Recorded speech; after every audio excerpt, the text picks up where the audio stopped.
Well, welcome everybody to Park Live. This broadcast is coming to you from South Park in northeast London. To be precise, I'm in the Wildlife and Information Centre, which is run by the community organisation South Park Users Group, and you can see their handsome banner here. The clue is in the title. I'm standing in what used to be an old disused boating shed, which has been transformed by the same volunteer group, South Park Users Group. You can see behind me some very comprehensive wall charts, and there are many other pictures and posters around the inside. This is because the centre hosts school groups for all the normal educational processes like pond dipping, bug hunting and environmental studies. And as you can see, it's well resourced.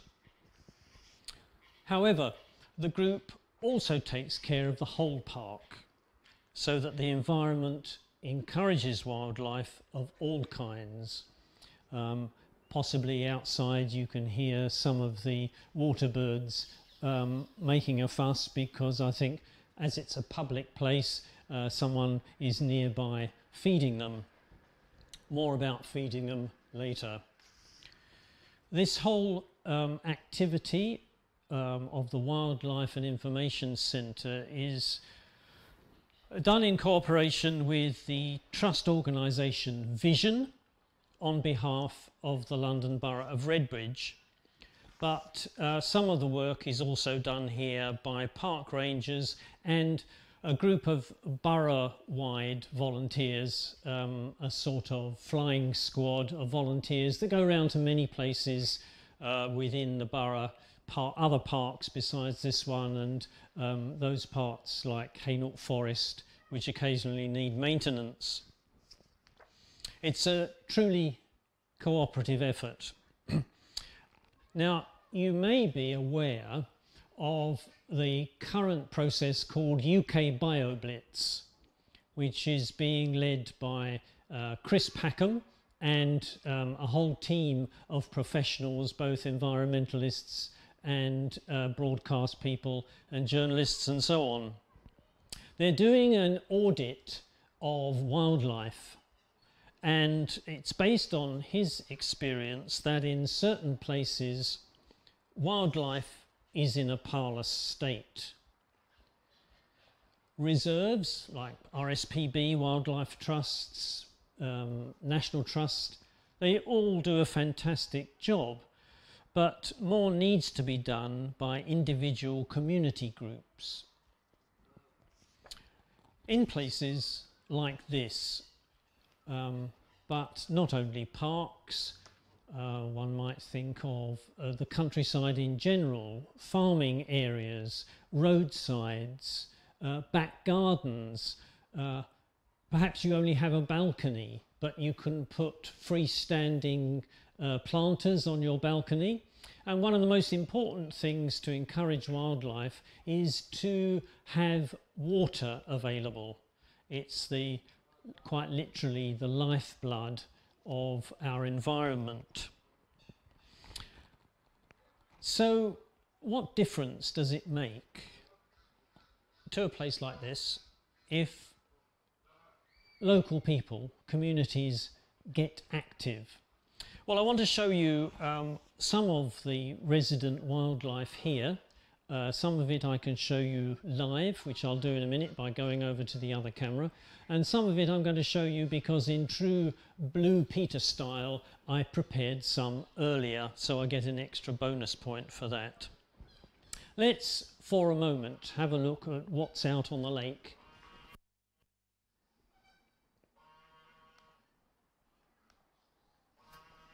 Well, there we are. You can see without the words of the introduction. We've got a Canada goose in view there, and if I pan round just a little bit, you'll be able to see more of them. Just zoom out a little.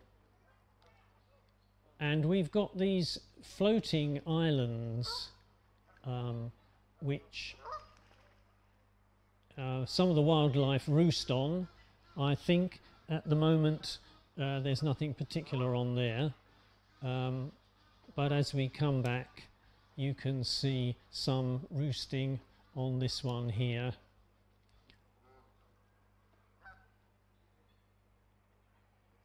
Now if I come back to where we started,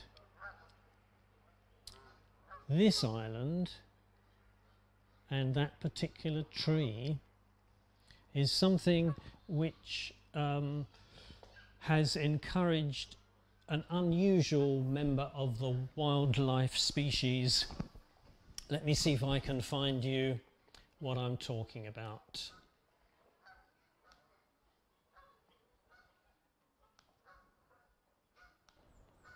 This handsome fellow, well, it's a lady actually, as you can see by the red part of her lower bill. These kingfishers have been resident in the park for over 5 years now. Each year they come. We've had them produce one brood this season, but in the past they've done the same. I'm sure it's not the same pair, they're not that long-lived, but it has proved to be a popular place for kingfishers in general.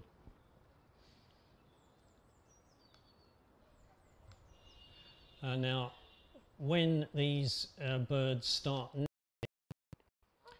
the nest becomes a very squalid place, and it needs to be out, and whilst they go in to feed the young, they get very squalid themselves.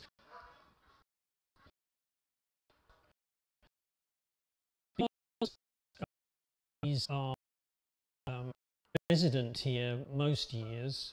If you get a good pair of binoculars, or as I've got a significant telephoto lens that I was using here, you can sit just outside the wildlife centre and you can see the behaviour of these birds, which is not very easy to see because outside of a park like this, they're very shy birds out in the countryside. These seem to be turning into a new species altogether, which are far more tolerant of human beings. This is where they nest, and this was during the process of nest building. You can see that as it flies in slow motion, it's not carrying a fish, it's going to have a good dig around to create a nest that hopefully some other female kingfisher will find attractive. Obviously during filming it's necessary not to disturb these Schedule 1 species at the nest, so I was quite some way away, hidden behind all sorts of bushes. This environment isn't accomplished without effort, and that's not the one I wanted to give you, so we'll just go back to this one. That's the one I wanted. This is the borough-wide volunteer group with one of the park rangers, and they're making some rafts for the pond dipping area so that you can put plants on top, and the roots will go down as well around the outside and provide an environment for insects both on and below the water. You can see the barrage in the picture there, which prevents large predators from getting in and eating all the insects. And at the moment it's got a lot of sticklebacks, again something that encourages kingfishers.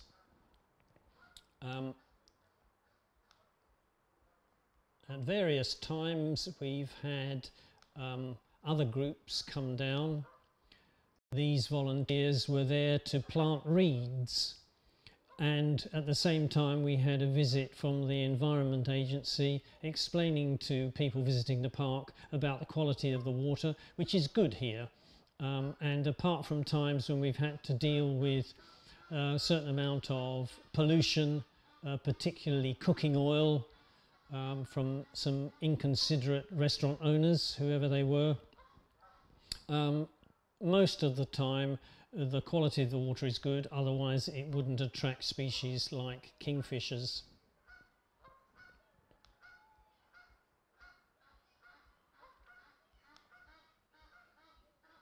This is another very handsome pair that have been over the park on occasions, a pair of great crested grebes doing their bonding dance in preparation for pairing up and mating.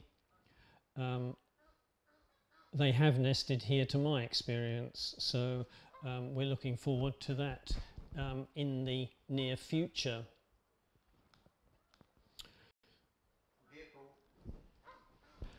We are continuing our work in this particular park, and so what I'd like to do is to come back to the main view and spontaneously invite Mr. Tony Hode to come in. Thank you very much. Who come and stand over here, Tony, in front of your beautiful poster. We've covered up all your personal information. That's fine. Tony is the chairman of the South Park Users Group, and he and his wife Anne have been the movers and shakers of this place and the group. And I'd like to ask him to tell you, Tony, in terms of things like school visits, how have you felt the place has responded to wildlife and education? Because that's what it says on the tin. Exactly. Well, when we started out about 7 or 8 years ago, refurbishing the centre, our plan was always to try and encourage local community to get involved with the park. And we've been quite successful, really. There's about 4 or 5 schools locally that now come here, and we organise various events for them, pond dipping, walks around the park. We also do things like information about trees and habitat. And one of the things we always do to finish our particular sort of programmes is talk about conservation and things like litter. So we're very, very keen to try and educate children to be aware of their environment, to be aware of what varies the wildlife in the park and all the various features of the park, and also to be very conscious about looking after it for future generations. So yes, we've really enjoyed it, it's been great, and we get lots of input from schools, and it's great fun for us as well. And there are a number of voluntary groups that also support us. For example, recently Deutsche Bank came here and repainted the outside of the centre, painted the railings, the benches, etc. That's their second visit, and they were very enthusiastic about it. It's very supportive. So what we want to try and do in the future is encourage more and more people to come here, more and more schools to be involved. But to date we've been very successful and very pleased with the outcomes, really. So yes, it's been great, Paul. Thank you very much. Good, and thank you for the years of effort that you've put into this place, because I think it's going to depend on the awareness of our young people whether or not our environment does improve, whether or not this bio-blitz that's going on will produce young people really keen to preserve the quality of their environment and to actually get down and dirty and get their hands into doing particular projects like planting wildflowers on roadsides and so on. Well, thank you for watching. Thank you, Tony, for coming. Thank you very much for having me along. It's been great. Thank you. What I'm going to do is now leave you with a kind of roundup film of the many activities that happen in South Park. And so I'm going to say good night, and Tony can say good night. Say good night, Tony. Bye. And we'll see the film.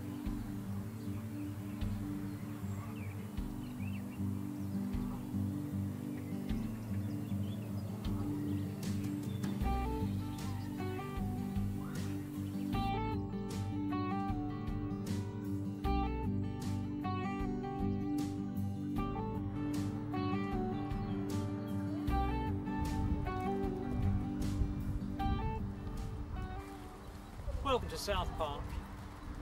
In several ways it's typical of the many urban parks in London, but in a few ways it's quite different. I'm outside the Wildlife and Information Centre located here, which is the old Park Lake Boathouse, which has been renovated by South Park User Group. Visitors and local schools can come here to learn more about the local wildlife and some do's and don'ts concerning conservation and welfare of both birds and animals. The open countryside is not that far away, but for some young people living in London, this will be the only open space they've yet visited, and this centre is an excellent resource for inspiring them to explore further. Let's take a look inside. The interior is modern, bright and well laid out, with plenty of resources for visiting schools and adults. On the walls are plenty of posters giving information about the local wildlife and environment, and include photos of the recently converted roof void of the centre, which provides roosting cover for the several species of bats which inhabit the park. Roosting boxes can also be seen dotted around the wooded area adjacent to the centre and the lake. Park rangers and volunteers are in the process of constructing a pond dipping area for schools and local young people, including planted rafts to encourage insects above and below the surface.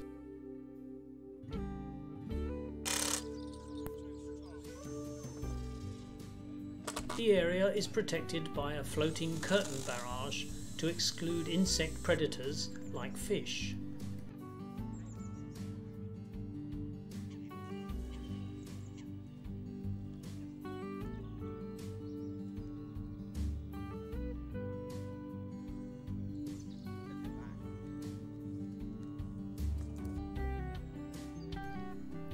Whether you visit in spring, summer, autumn or winter, the park has something to offer.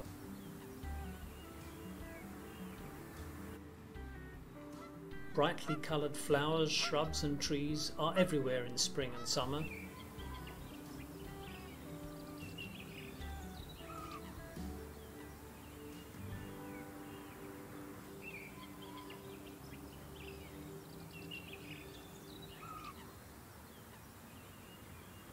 And birds often nest on and around the islands of the lake. Geese, ducks, herons and even the occasional kingfisher might be seen by the more observant visitor, so bring some binoculars if you can.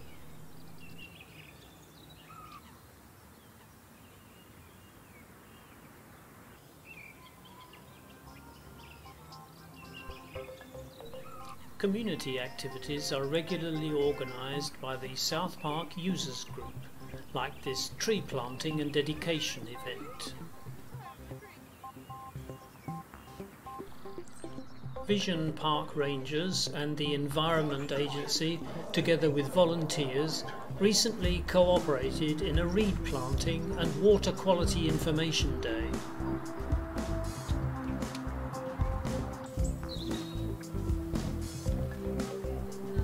A recent Heritage Lottery grant has enabled East Side Community Heritage to begin a project creating an oral history of South Park, which will be completed in early 2016.